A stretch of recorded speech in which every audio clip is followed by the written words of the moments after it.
Is it? Do you think so? Bit posh. I've never lived anywhere else up there, so it's just It's a bit. High rate of people driving with mobile Mickey, phones it's through not the the high street. Cleveland. That's all I know. Eh? It's not the Cleveland or the Highfield. Oh, yeah. I like the Highfield, though. I enjoyed it that day, though. Just Good. normal people, right? Yeah, but There's a few scallies half everywhere. 10, 11 o'clock. Oh, Everywhere. no, I wouldn't like anywhere then. No. It's well past my bedtime. Ready? Richard. I'm ready. All right.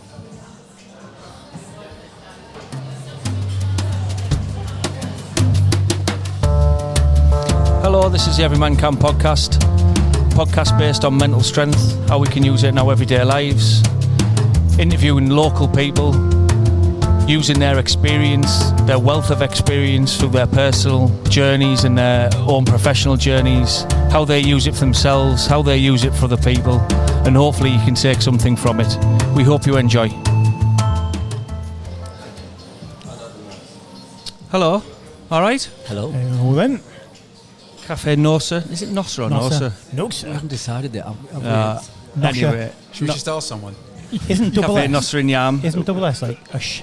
It's Nosser. Lovely coffee shop and food have kindly Good. hosted us today. Thank you to Ed for allowing us in. Thank you, Ed. I have eaten, I have drunk coffee, beautiful, really, really good. Just supporting another local business in Teesside and trying to promote them as hosts for us, really. And I think it's really positive. How are you two? I'm great. I mean, it's great, isn't it? We're in these different businesses. They know what we're doing. They're supportive of it. That's reassuring. They might not have heard our podcast yet, so maybe if they do, we might not be so. Yeah. Thanks. No, I'm good, mate. Yeah, definitely. Good week? Actually, yeah, I've got our wedding celebration I know. weekend. Obviously, I got married back in June, but we were up at the Lake District this weekend. Film night, bloody trip on the boat.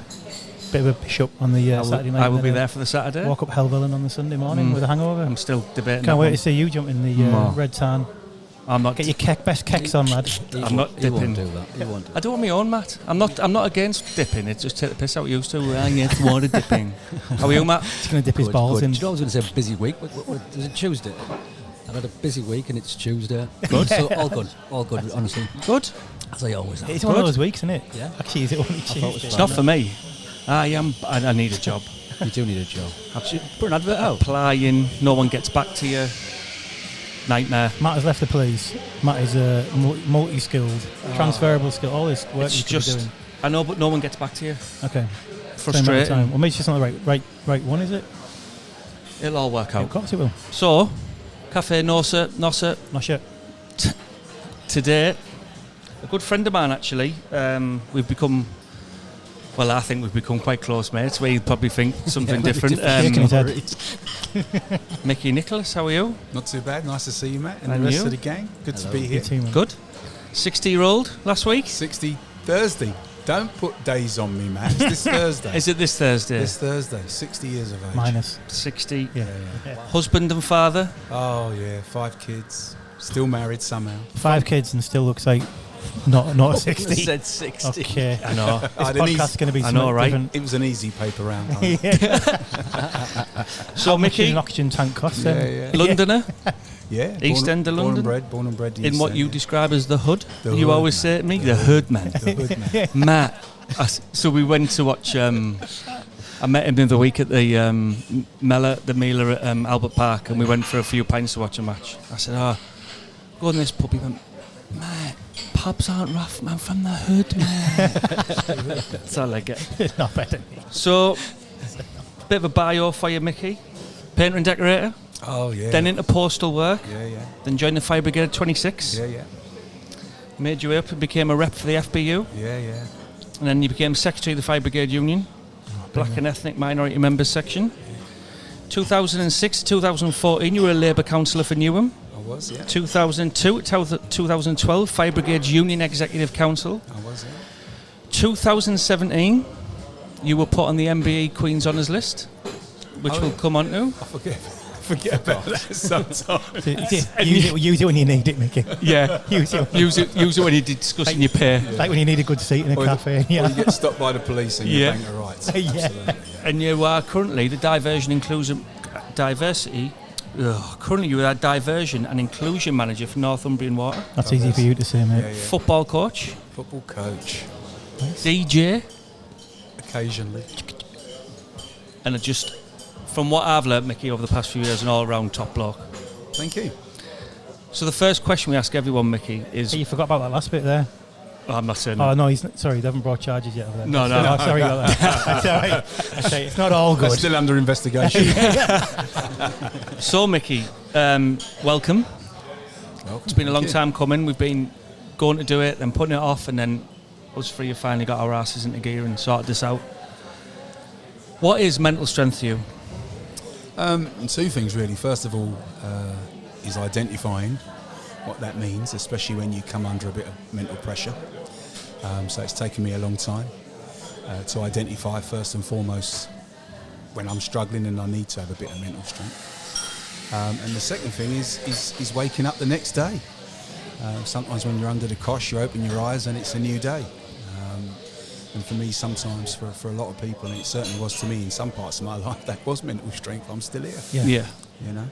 So growing up in the hood, as you describe it, Hood. East End of London, finding your way through life, painting, decorating. Talk about them times, and I suppose mental strength would have to come in as a child in them sort of backgrounds, neighbourhoods, Yeah. trying to find your way in life, and then you join the fire brigade. Yeah, absolutely. So I grew up in a place called Bow, Roman Road, very much the hood, as you say, in the East End of London. Really good childhood. Grew up on a multicultural council estate, and I mean that. It was just everyone was there. It was the original United Nations.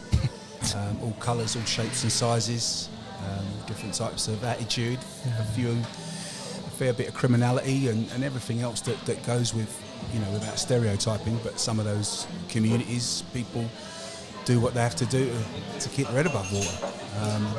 And it was a really, really happy existence, funny enough. Yeah. Do you still miss it?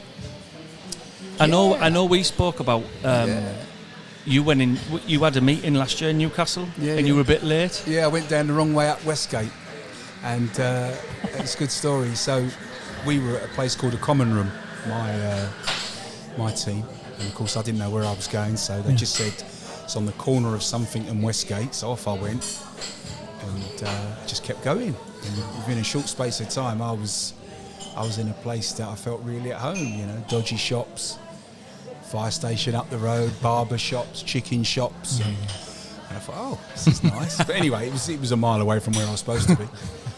Then it started raining, so I started being not as happy. Anyway, they redirected me. And when I got there, they said, where did you go? And I said, I ended up walking all the way up to the top. And they all looked at me and went, oh my God, how was it?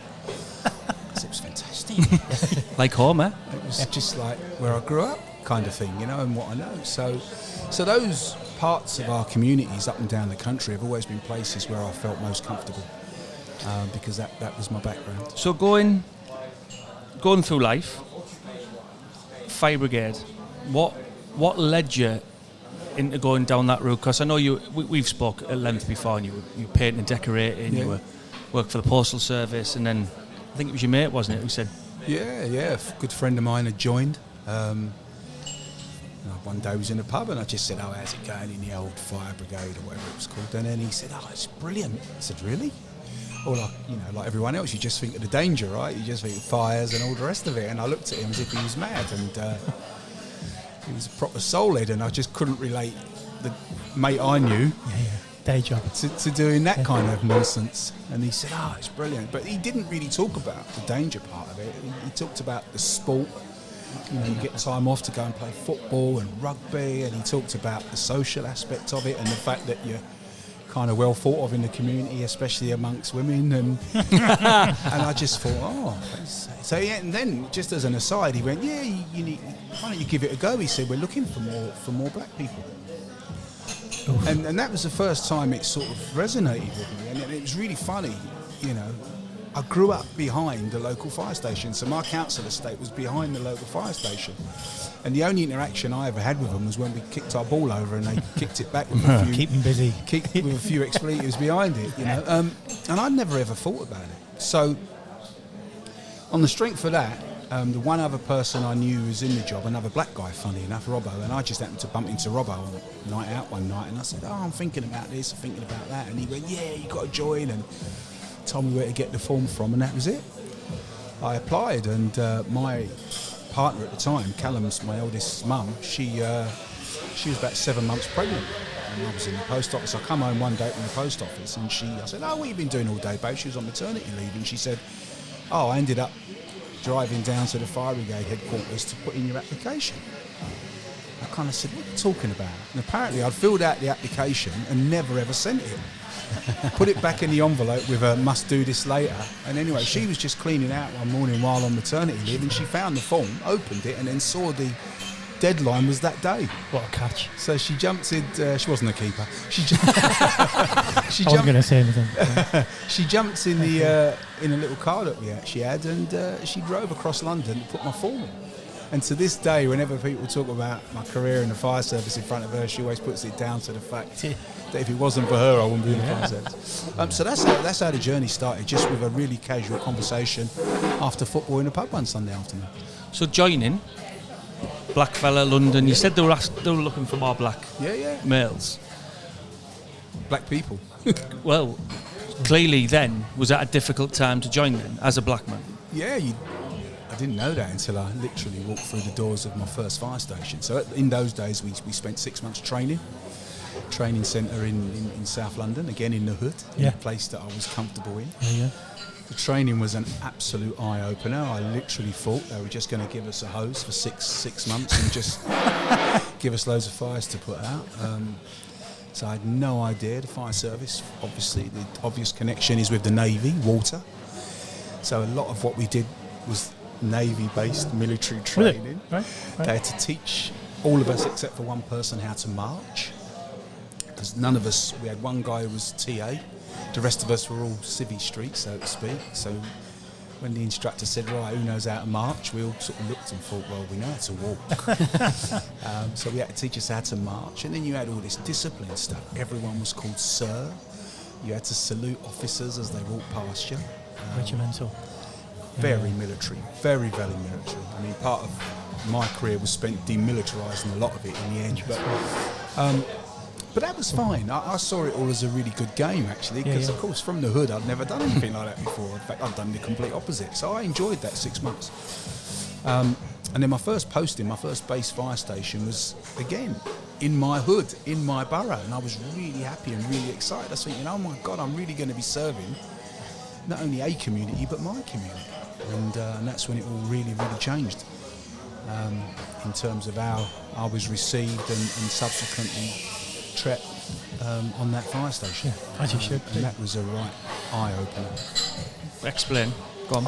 Just language, behaviours, mindsets. The culture was awful. The culture was pretty awful for anyone who was new. They had initiation things. Stuff that I thought even in 1990 had died out. I'd only ever read about it, right?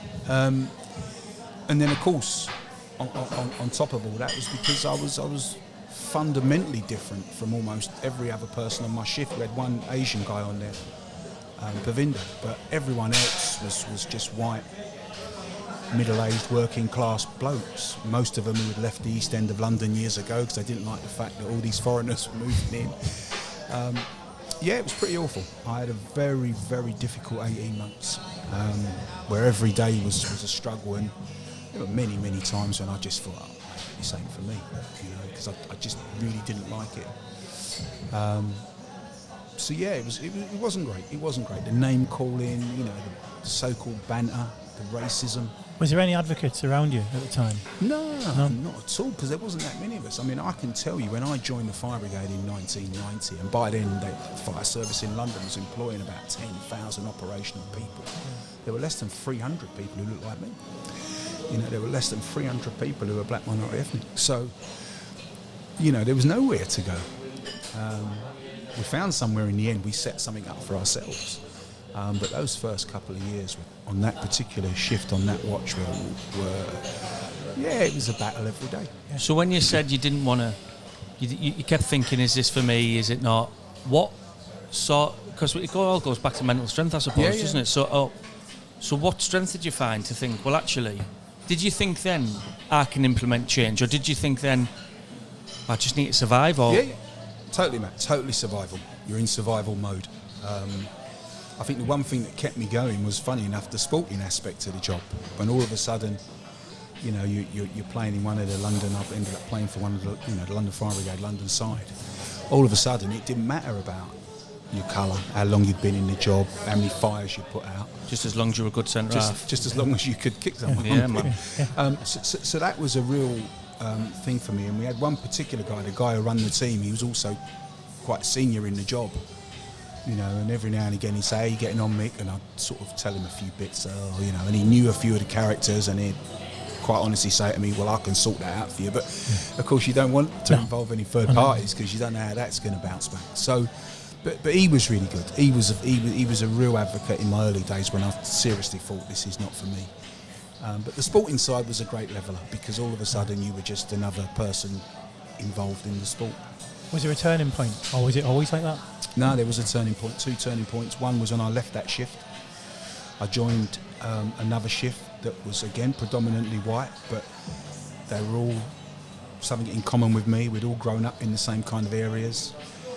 We all loved sport. We were all the same age group. I was the second youngest on the old shift, full of blokes who were like in their 40s and 50s. And I was 26, 27 then. So that was the real game changer for me when I moved. All of a sudden I was just another fairly inadequate firefighter, as I called it, mediocre, average firefighter, and the only stick I got was for my incompetence as opposed to anything else, you know. Which is fair enough. Absolutely, all day long. Absolutely. So during them times then, before you moved to the shift where things became a bit lighter, were you struggling mentally? Yeah, absolutely. In what way? I was in an environment I'd never been in before in my life, and I'd always been in what I call working class manual environments, and always been really comfortable in them for, you know, since I've been working, the age of 13, 14.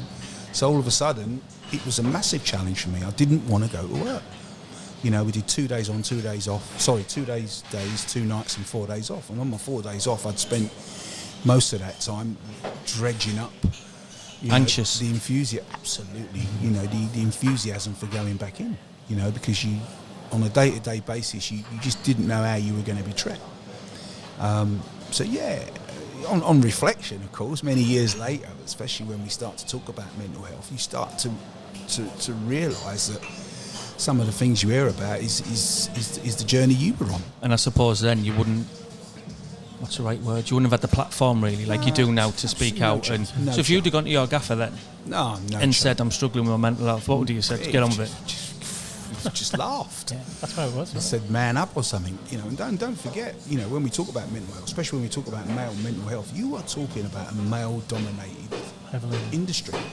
You know, even today, not so much, but still, you know, men were men. You know, this is the late 80s, early 90s. You know, man up, and lots of people couldn't hack it.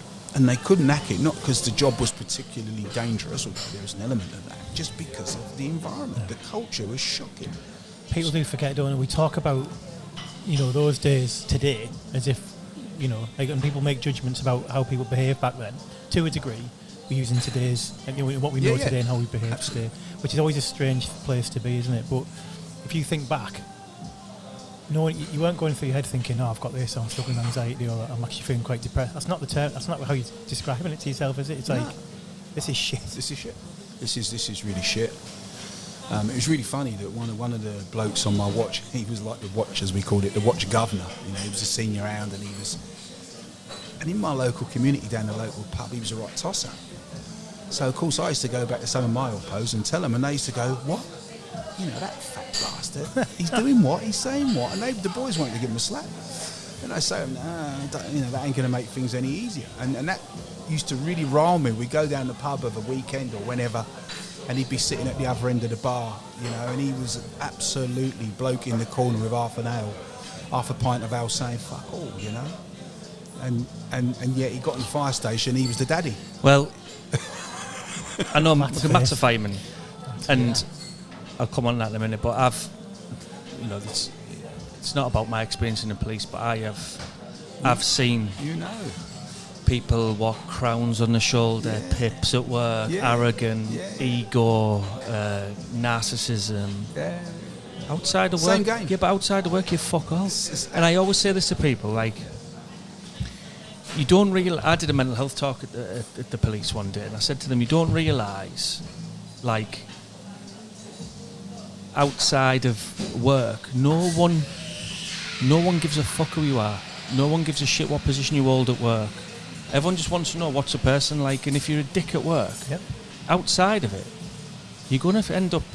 And it is frustrating. I've seen people outside of work who are nice as ninepence, and I think, really? Oh, absolutely. I mean, this particular individual I'd known since I was about 17. I'd met him in the pub. I was a DJ. I was a pub DJ.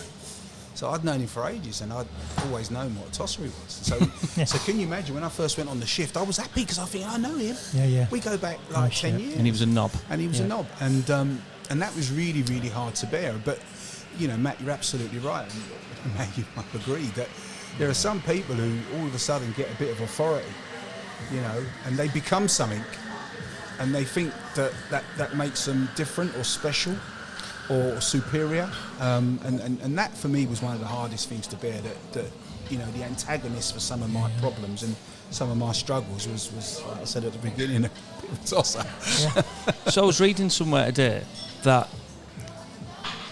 you and a few others started to hear about isolated incidents at other watches, and then you go at the end of the shift and show solidarity towards them. Yeah, we had one guy, this is after we started our little group, really.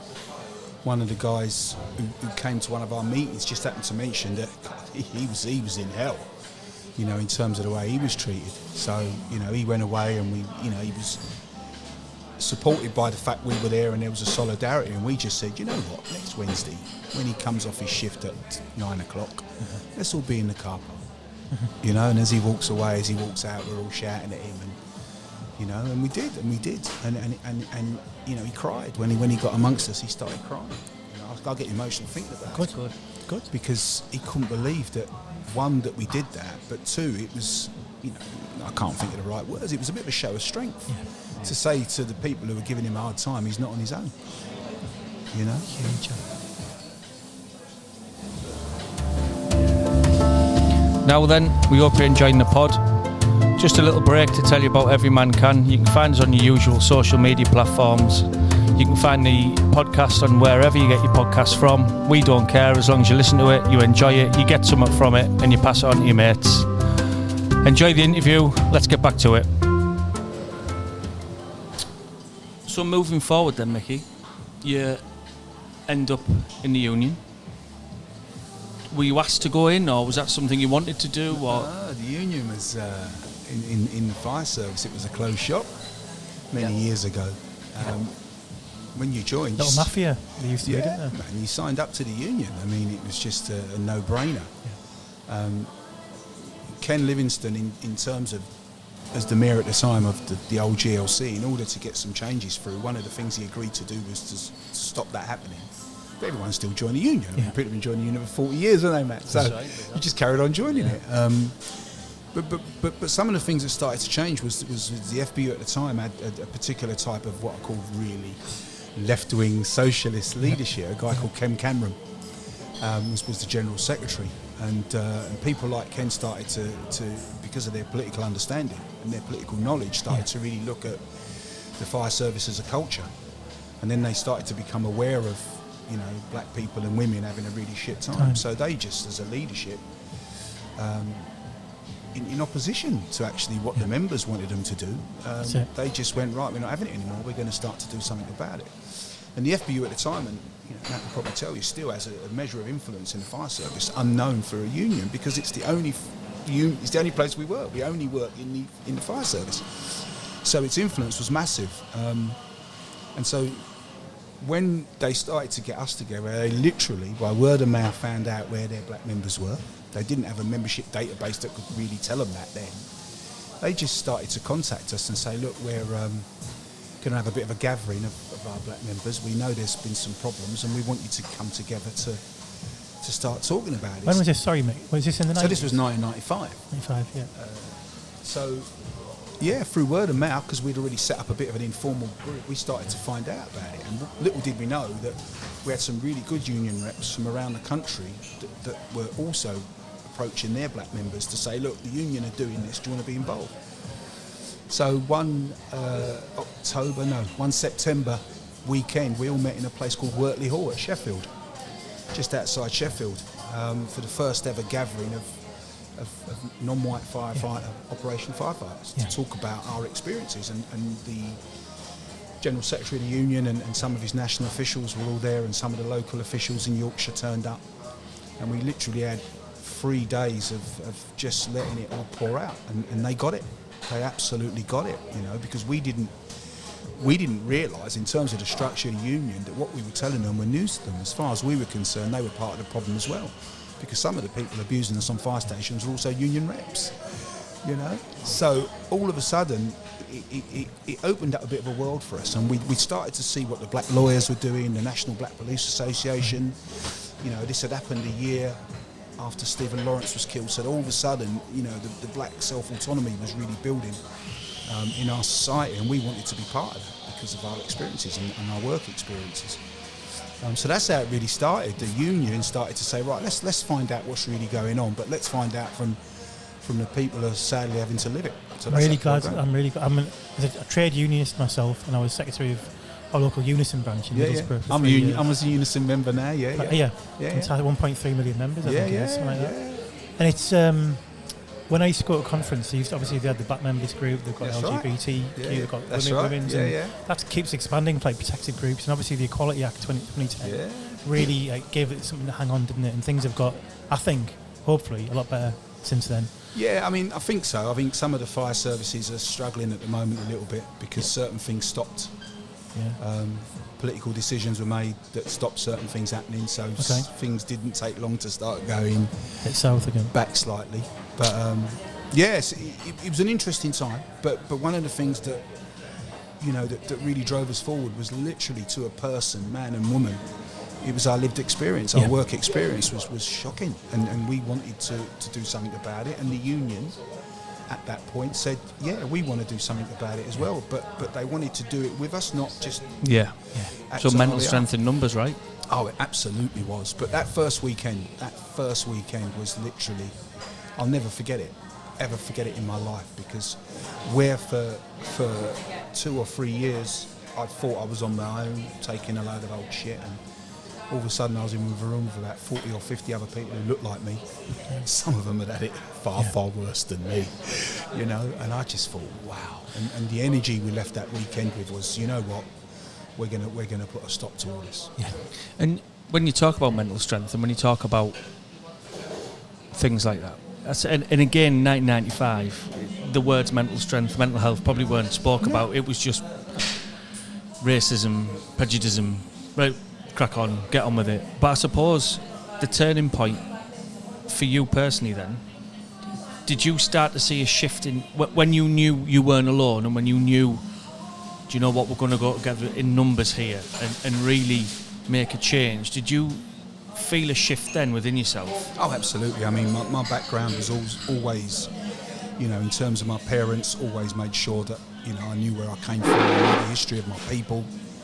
From an early age, I'd always read about, you know, some of the sad things that happened to black people in history. So I'd always had a really strong sense of self and pride in self and my particular community, if you like. So as soon as, you know, the door was slightly open to turning things around, we kicked that door open, mate. Absolutely, we did. I know that for those right-minded of us who basically don't see, I mean, the way I see it, I don't necessarily see colour unless it's like culturally important, if that makes sense. Like there might be something, might be friends who I'm chatting to, and there's a particular thing which is pertinent to their background. But that could be anyone. That could be. I mean, I'm half Australian. It could be from any walk of life. I think I like to think that for those right-minded, we tend to judge people on their actions, and we were talking about this earlier on, rather than that. And there's this weird tension now between a sort of forced culture. That's not the right word. It's like it's almost, is it? It's like sort of right. When you said earlier on, it's like targets for recruiting X number of black people, X number of women, and so on. There's a tension between that and actually people who might also be applying, who are skilled enough to do it, I know it's not a particularly comfortable area, but it's like, what are your thoughts on that? And like, Yeah, you know, I'm really cool with being uncomfortable. Yeah. And I think part of one of our challenges as a society is that as we evolve, people need to understand that being uncomfortable is a part of a lot of people's lives. Absolutely. And so therefore let's get comfortable with it. Absolutely. Because you can't understand other lives, and you can't be truly empathetic unless you understand That's right. that Listen. uncomfortable is cool.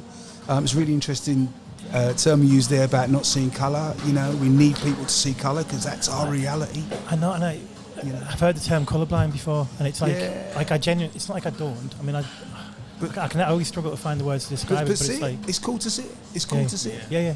You know, you can still see colour and still say, you know what, there's a standard of behaviour and fairness and equity, and still see colour. Absolutely. I mean, when people so unlike yourself say to me, "Oh, I don't see colour," I'm immediately on my haunches and go, "What does that mean? How can you not see my colour, for Christ's sake? I'm the complete opposite colour to you. Let's see colour, man. It's cool." I get it. I try and strip back. I suppose if that happens, you strip back any preconception you'd have, but you do that with anyone in life. Listen, Like our brain automatically makes listen. judgments, doesn't it, based on our own experiences, and it's like. But I tend to go when someone talks about colourblind, I was like, yeah, I genuinely am more interested in listening and getting to know that person, and I know that it's natural bias. Yeah. Everyone's got natural biases. Yeah. I mean, some of the jokes that me and Matt have, if anyone who didn't know us was listening, they'd go, bloody hell. Yeah. You know, but, and so it's okay. The most important thing is knowing what your biases are and evolving, I call it, in terms of that. But it's cool for people to see colour. You know, we see physically disabled people. You know, we don't turn around and say, oh, I didn't see that. Absolutely. Come on, let's see everything for what it is. Yeah. Because, you know, sometimes some people, you overthink something and you overanalyse something. That's You know, and before you know it, you're in a hole, and everyone's chucking you a shovel because you're determined to keep digging. Let's see things for what Have we they met before? are. Let's see things for what they are, man. It's cool. And, It's and you're cool. right. And I think, was that attitude sort of how you made your rise within the union? Yeah. Being able, because I've known you now for a while, and I know you're a lot like me. You can communicate with anyone from any background, whether they're from high society, low society, drug addicts. That's what got me through a lot of my career, is my ability to speak to people. So did that help you then think, well, actually, and is that how you saw your rise within the union, because of the way you could articulate and speak to people? Yeah, and also, you know, the most important thing in terms of some of the things I've done in my life is I use the term, my kids hate it, every day is a school day, and you've got to prepare to be learning every day. You've got to wake up every day and say, I'm going to learn something new today, if not one or two things, and be open to that. So that was it for me, because, you know, academically, I had a very mediocre, average academics, but I wasn't averse to learning. The education system, like for millions, even now today, doesn't suit everyone. I love learning. I love reading. You know, so one of the things that really helped me was the knowledge I gained in terms of, you know, the trade union movement, the politics of it, and everything else. So that's what really helped me, is also getting the education and learning and living. And the longer you stick that out and get out of your comfort zone, which is what you're in for quite some time, out of your comfort zone for quite a long time.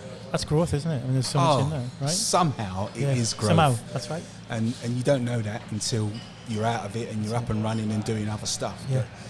And I always like to think that sometimes when I had to deal with some really awful things and hear some really awful things, not only from people who look like me, but just from anyone in the fire service, I had that immediate empathy, because I'd either gone through it or I knew of other colleagues who had gone through it, or I'd helped people who had gone through stuff. You know, I'm helping firefighter colleagues bury their 2-year-old kids, you know, and carrying coffins and all sorts of, sometimes sadly we do, and it all ends up in your back pocket, because one day you might you're going to need that experience. Absolutely.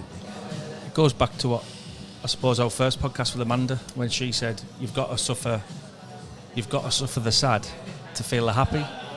And it's right, isn't it? Because if you go through them sad times and hear them sad things and help people going through them circumstances, the life lessons that you learn from that, everything becomes just slightly easier, I would suspect. it becomes not necessarily easy, because some of the things you deal with are never ever going to be easy. But you certainly almost have a playbook for dealing with it. That's it. Because you've been there. Resilience. But yeah, I mean, some of the things over the years that, you know, that on a personal level, and certainly on behalf of people I represented, I've had to deal with. I wouldn't wish on anyone. Yeah. You wouldn't necessarily fear things as much because you know perhaps what's going to happen, but it's still tough, and that's basically. But it's how you actually ride that. Yeah, that storm, isn't it? Yeah, absolutely. He's being modest, though. Eh? He's being modest. What do I've you read mean? in 3 articles you've been described as the most influential firefighter of a generation. Now I know you a bit longer. Yeah, I wouldn't say firefighter. I probably wrote that article. Yeah. And I wouldn't say firefighter because you've always described yourself as an average fireman. Yeah. But you have been described as that. And I've been. does that fill you with pride? Yeah, absolutely. And I've been fortunate to have, you know, worked with not a big group of people, to be honest, but people of all colours and backgrounds in trying to change the fire service, and we succeeded for a real long time. You know, as I said at the beginning, I can't begin to even explain to people adequately what it was like to join the fire service. I mean, it was. I mean, I'm laughing about it now. It saves me crying. But you're welling up at the same time. It was an awful place. I mean, but not only because of the colour of my skin, it was just awful for anyone who was new. The vast majority of people who joined the fire service back then were young people, were people who had just come out of the army, so they're only 19, 20. You know, they targeted younger people so they get plenty of years in the pension. Of course, I joined it as a grown man. I'd had 2 mortgages by the time I got to 26. And I was being treated like a, you know, to use the old slave term, like a boy. You know, and I was just like, wow. I used to hear the same. I used to go in industry in Teesside and do my workplace health stuff. You'd hear the same stories from the steel industry. And it does tend to be male dominated. Yeah. Basically. Listen, come on. You know what I mean? I always say in the fire service, you get a group of blokes together for long enough with nothing to do, something will go terribly wrong for no reason whatsoever. Yep. I mean, I always tell the story about one day. I'm looking at the clock. We've been going 37 minutes. Plenty of time left, So when when I was a union rep, I was at head office, and we got a phone call from one of the reps on the northwest, and they wanted an official to come to Manchester the following day because a load of our members had got themselves in a bit of trouble. Is anyone available? And I went, pick Euston, pick Manchester, Piccadilly. I said, yeah, I can get there, but I'm not going to get there till about 11 o'clock tomorrow. And they went, right. And at that point, I then said, what's the problem? Whereas I should have done it the other way around. And they said, oh, get on the phone to the Northwest rep. So I did. I rang him up and I said, Les, what's going on? And his Scouse accent, he said, Micky, you ain't going to fucking believe this. I said, what? He said, at one of the fire stations in Manchester, next to it was a great big laundry where they cleaned all the fire gear. And the laundry had a great big tumble dryer. And the lads were going in it and seeing how long they could stay in it. And on the wall next to it, they had a chart, a list of personal bests. Seriously, Matt. And they were writing who could stay in it the longest. And this had been going on. And then one of the idiots started putting it on social media. I mean, you know, Facebook and all that had just started. So they then, I think they started off by just putting the picture of the times on it.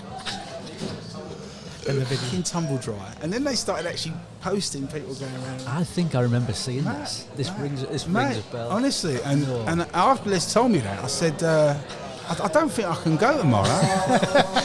And he said, oh, you promised. I said, look, I've never signed up for representing fucking idiots. Yeah. You know, So because blokes together. Welcome to the real world, isn't it? Yeah. Blokes, honestly. One of the things that started to really change the fire service in terms of mentality was when we got more and more women to join. Yeah.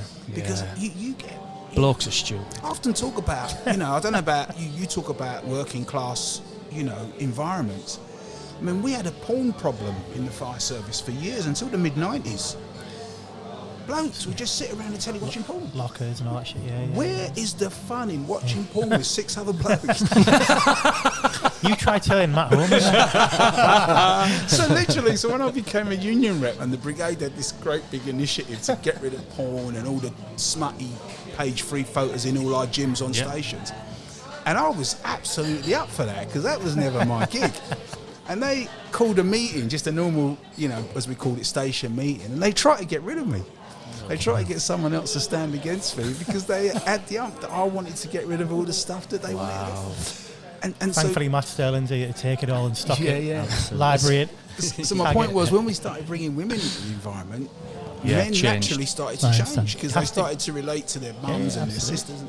But before that, I mean, it was terrible. So you've gone, right, from dealing with lads having tumble dry record races, personal bests, porn, yeah, to stand in front of the Queen. Yeah, well, the King, if you don't mind that. She'd stopped doing it by then. Archie. Yeah. So go on, MBE, because me and you spoke about this. Yeah. And you thought it was a wind up at first. Yeah. And then you had reservations about. Yeah, definitely. About your MBE. I said to Matt when the only time we really ever opened our post at home was on a Sunday night. Okay. It was a pile of it, wasn't it? Most of it's junk, isn't it? And I think Anna was upstairs, and I was just going through the post. And it was this letter, looked quite nice, and I just opened it. I don't know if I read it straight away. I put it down. I was sorting out what was worth reading, what was worth chucking straight away. And I read it, and I just read it. And when you just don't relate to what you're reading, it just didn't connect. Because it's the fire service. That's what people do. I've known people think they've won the fire brigade lottery because someone's rung them up and told them and said it in a way, and they run around the station going, "Yes, I won 10 grand," and they haven't. So I was reading it, and I just thought, this has got to be a fucking wind up. And so I took it upstairs to Anna, and I said, "Hey, babe, look at this." I said, "It's got to be a wind up, surely." And so she read it. I just went back downstairs, and then she got out of bed and went, "Oh my God. They want to give you an MBE." And I went, "Do you reckon?" And she said, "Look," and pointed certain things out, and I thought, all right. And then, of course, I've got a real political point of view about the word empire. Sure. Especially not in terms of its historical context, but the fact that people are still getting awarded things with the name empire in it, very 16th, 17th and 18th century of me. So I then sat her down the following day and just kind of said, "I'm not so sure." And she was like, "What do you bloody mean? This is recognition for the stuff you've done and the work that you and others have done." And I said, "Yeah, but it's got empire in it." And I've always been supportive of people who have turned it down because of that. I've always gone, "Yeah, good for you, bloody empire." We did a bit of work at the TUC with Blair's government at one point as well, a few years before that, to try and how we could replace empire with something else. And Jack Straw and co were totally supportive, worked with the unions and other people around it, and we came up with the word enterprise, and then they bottled it. Politically, I think pressure came from wherever it comes from, I can well imagine. and they bottled it. A palace. So all of a sudden... you remove one pin, you start to affect the whole foundation. So they bottled it in the end. So there was big talk all the time, we're going to change it, empires to, we want to be, modern Britain. And they bottled it. So I had all those things, and in the end my wife kind of said, "You know what, it's recognition." And then I started to think about my mum and dad. They were children of the empire. They were born in the 1940s in the Caribbean during the war. So they were the empire. They were children of the British Empire. And I just thought, you know what, I'm first generation black. They've come from the Caribbean. They've suffered far more than I have to raise a family. I just thought, you know what, even as a comfort blanket, if I accept it, I can accept it in their name as children of the empire. And it was brilliant. Matt talks about the palace. In November of that year, my parents' island in the Caribbean had a massive hurricane, and my mum was so traumatised she had to come and live with me back in England. So she happened to be here when I got a date for the palace as well. And it's funny how things fall into place, isn't it? I'm not one to believe in fate and all that stuff, but it was amazing. So I suppose the main part of me accepting the honour was, in spite of my reservations about, or opposition to the word empire, was that my parents were, whether I liked it or not, were children of the empire. And, it was a wonderful thing that my mum happened to just be in the country in really awful circumstances. So to go to the palace with my mum, in that December was, She got to go with you. Fantastic. So, because I want you to tell them about the story on the way home, how you've gone to the palace and what you did on the how you got home. But in a minute, do you remember that story? Got the train. True. But just in a minute, but I think throughout, I mean, we've been going 45 minutes now. And to hear how you've started the fire brigade, all this racism, like anxiety going back to work, thinking, like, what the fuck am I doing? But you stick it out through mental resilience, let's be right. You then get together at Sheffield with like-minded people, you're not on your own. You find that strength in others to then move forward and the unity and the camaraderie around meeting that lad after a shift which you got upset about. The mental strength to then, and you probably don't think about it as much as mental strength, but when you think of those times, to be stood in a Buckingham Palace with your mum there, your family there, your kids, getting an MBE, that is some mental resilience, because a lot of people would have walked at 26 and went, fuck this, I'm going back to painting and decorating, it's easy. Yeah, I guess so. And as I said earlier, you don't connect the mental side of it. And I guess one day when I properly retire, Matt, not this hybrid retirement that I tried when I first relocated, you look back on all that. And it's really funny that, because you don't think about it, but when I retired from the fire service, all the black members, and that what we first met up turned into an annual school. We called it our Black Members School in Sheffield at Wortley Hall. Piss up. And a few drinks were had occasionally, Matt, but it was very educational. And so my final one, they did a guard of honour for me. It was really lovely, and I had my two youngest kids with me. And then they got in the hall and they put on a great big banquet, proper Caribbean food, which we didn't often have in Sheffield. And anyway, people just started getting up, and someone invited them to say, look, if anyone wants to say a few words about what Micky means to them. And so many people got up and said stuff that I'd long forgotten, or stuff that I didn't think was great, you know? And that happened. And then after it was all done, I was sitting there with Anna and the kids, and my daughter Gracie was about, well, she's always been 30, but she was quite young then. And she just sat on my lap and she started crying. She's always been friends. And I said, what are you crying for, Gracie? I'm going to fucking go in a minute. She went, oh, Dad, you've never told me about all this stuff that you've done. Everyone thinks you're great. Oh. You know, and Anna then, because Anna's worse than Grace, they all started crying, you know, and I just thought, probably because of my upbringing, and probably because of that resilience, and probably because of that life journey, you don't ever think about all that, do you? And all of a sudden to have a room full, I mean, there were 70 people there, and at least 30 of them got up and said, Micky did this for me, or Micky done that for me. I mean, one guy actually got up and said, two guys got up and said, Micky kept me in the job. One of them said, Micky kept me in the job after my son died, you know, and all of that ends up as, like you say, man, a bucket of resilience, doesn't it? You know, this is your life moment. And when people start to talk about, as I call them, first world problems, you know, sometimes you want to be honest with them, but you have to almost be diplomatic because you know what it really is. Do you know what? I'm on a trauma-informed course at the moment at work, and one of the things that was said, which I then questioned and inquired more about, was there is no hierarchy in trauma, meaning that it's a subjective, it's an individual experience, and so what can be very big to someone, depending on their own life experiences, can be completely different. You know, someone else might look at that and go, what the fuck are you on about? Yeah, absolutely. And like, it's just about reframing it once again. We don't know what other people have been through, do we? And actually, some people could have been through your experiences and completely had the opposite experience, ended up not here today to share that as well. You know? Absolutely. I mean, in the last 3 or 4 years, the London Fire Brigade alone, I don't know what's happened in Cleveland, something like that, but, you know, they've lost half a dozen firefighters suicide. You know, and what are people going through? Yeah, what are people going through? They turn up for work and they're part of the gang and they get on with everyone and they shut the front door and you don't know what's going on. And I think a big thing, it hit home with me about it doesn't matter what people have on, it's their crisis. Yeah, man. And I can talk about it now, but my first Fed rep, when I was going through a load of shit at work, I was in tears, crying, like thought my world had ended.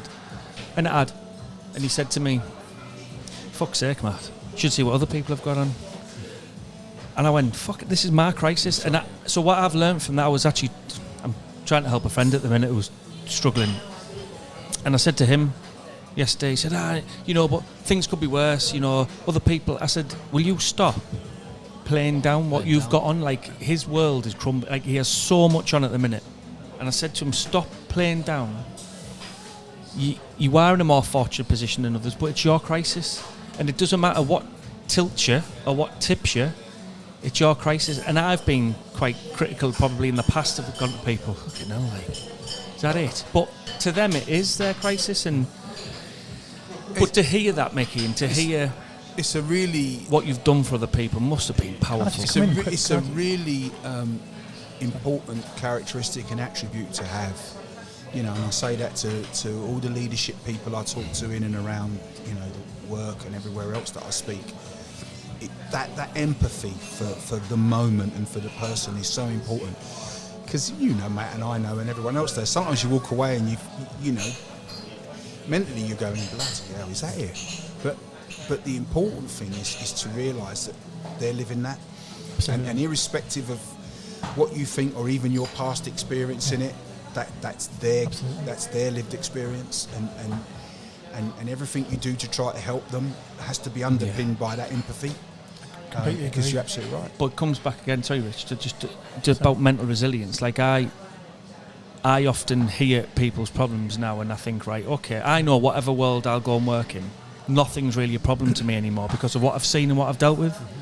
And I always say to my kids, and my kids' mum, who sometimes is, I say, right, no one's died, no kids are in danger, no one's been shot, no one's got a gun, no one's on the run, it's solvable. But for people who aren't exposed to that, it is a massive problem, and I think it's nice, in a way, to be able to look at the world sometimes and go, really? Well, actually, let's have a look at it. It's not the end of the world, someone's not really hurt, but having that understanding, but to them it is. Yeah.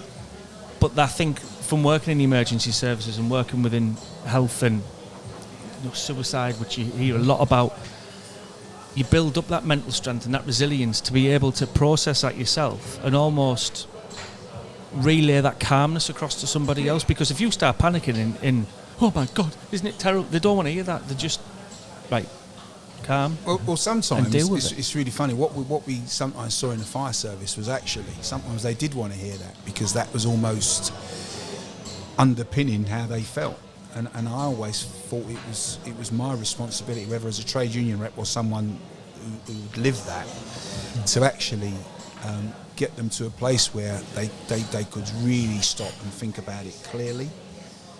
Because as you know, a lot of mental health and other types of issues, a lot of emotion comes with that. Yeah. A lot of emotion comes with it. And sometimes in order to get people to see the wood for the trees, you have to find a way of cutting through the emotion, because you're quite right, Matt. Wow. The vast majority of problems that I dealt with, and sadly there were some deaths, but people hadn't died, and kids hadn't been hurt, and you wasn't potless and going to be living on the street tomorrow, and it's how you get that across to people in a way that is honest but also sympathetic as well. Well said. I think for me, the one word I'd pick there is perspective. So absolutely, in the moment, people can be experiencing that and it's very real for them. But that conversation allows you to give perspective to it. It's not just about saying, like that Fed rep said to you, basically saying, there's worse things that could happen, but actually, it was pretty shit. But the point being is perspective over time actually really helped to get through that and understand it. I did that myself a lot with union members. In fact, the vast majority of union support, as I said, get involved in. Mental health was a big factor in it. Yeah, emotional health was a massive factor in it. And when you started to break it down, a lot of the stuff wasn't to do with work. It was other shit you had going on in your life. Yeah.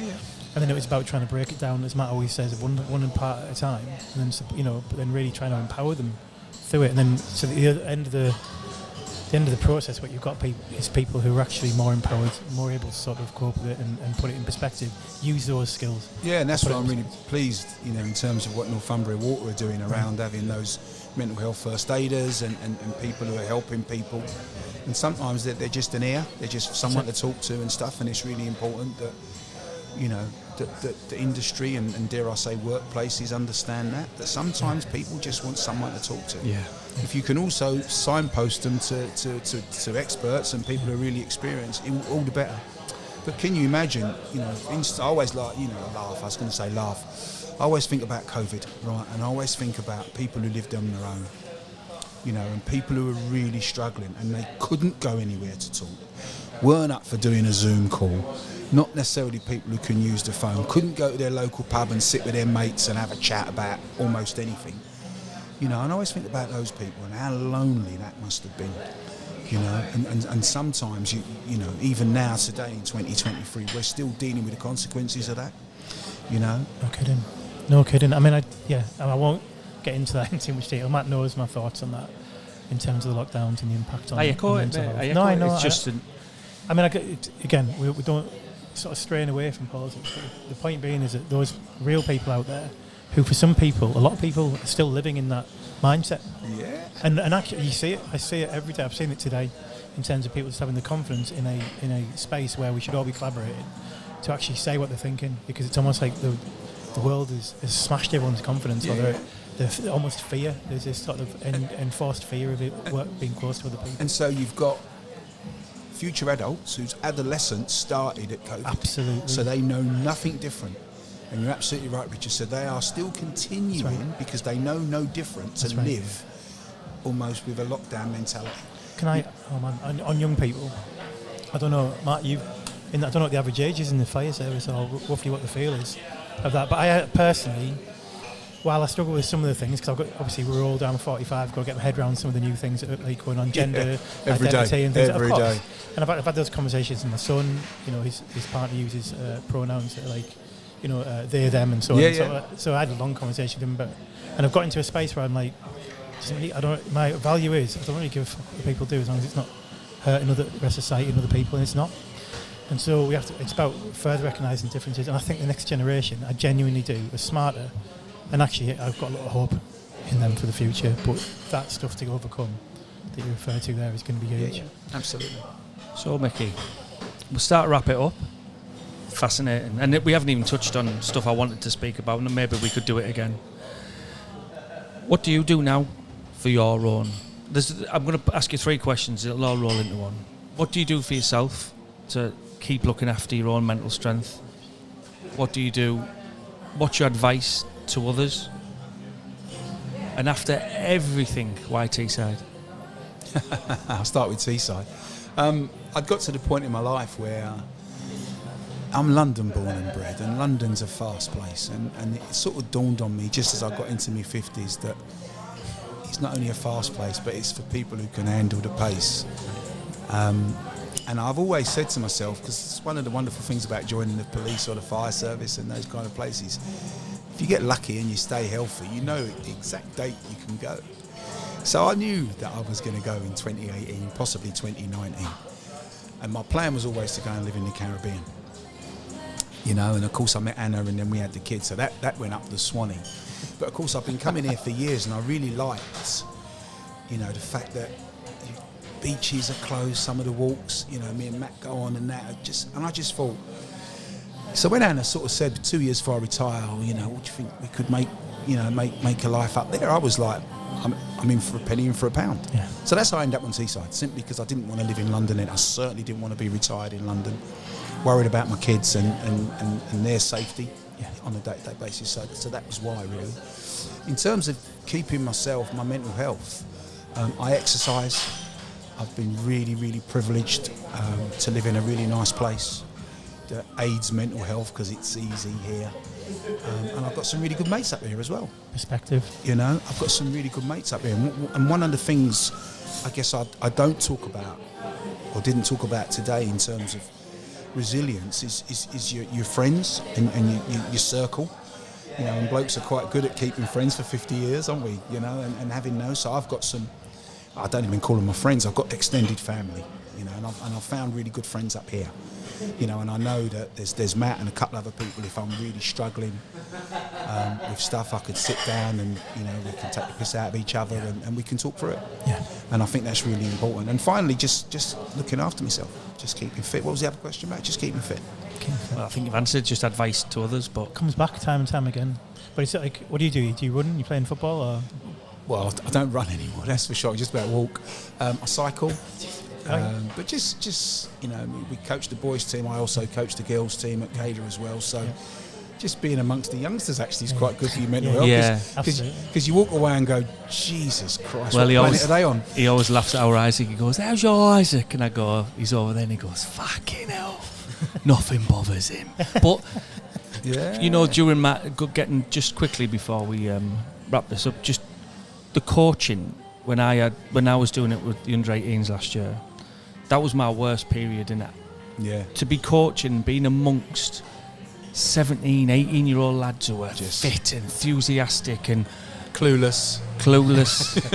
So one lad had his missus pregnant, and he was a brilliant footballer, and we managed to keep him and it helped save me. And I think now we're having trouble with our under-17s. Are we going to keep together or not? And without it, because me, you and Paul have a laugh, Steve's there whenever he's there, but we see the lads and they frustrate the shit out here. But what we always try and do with the young lads is, just to finish off, is we always, how's school been, how's college, what you doing for work, how's home? And I think that is it's a massively important thing. Yeah, and that's the great thing about what primarily Matt and Paul and subsequently myself have built, is that sometimes the parents get in touch with us and say they're worried about this one's on the vapes or this one's doing that. So it then grows, it evolves outside actual football, and that becomes really real. And I think some of our relationships, with the lads and playing football is actually not just about football, because we often take the mickey out of them. Me and Matt from a certain age. I mean, I'm even older than Matt, obviously, and some of the clothes they wear, Matt, don't they? Some of the trainers. I've got one lad who's just had his ear pierced, and I joined in at training last week, and I'm playing the game, and I went, look like he's got, "Fuck's that in your ear?"